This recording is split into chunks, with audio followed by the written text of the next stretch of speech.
السلام علیکم سامعین، 3 ذی الحجہ ہے، 3 ہی جولائی ہے۔ سوشل انڈیا نیوز میں آپ کا خیر مقدم ہے۔ خبر کا عنوان ہے مندر میں قتل۔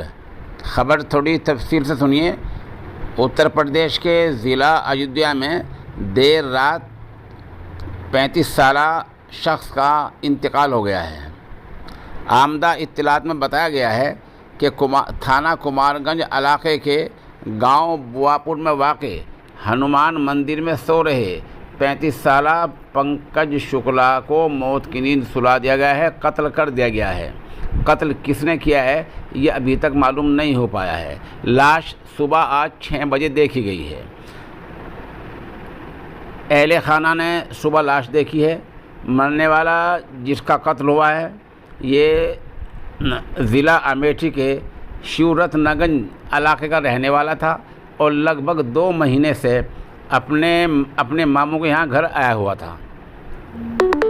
یہ ہر دن کی طرح آج بھی مندر میں سونے گیا تھا۔ صبح دیر تک نہ آیا تو اہل خانہ وہاں پہنچے، دیکھا کہ خون میں لت پت اس کی لاش پڑی ہے۔ پولیس نے معاملہ درج کر لیا ہے اور پولیس اس معاملے کو زمینی تنازع، زمینی جھگڑے کے نظریے سے بھی دیکھ رہی ہے۔ بہرحال ابھی قاتل کا معلوم نہیں ہو سکا ہے۔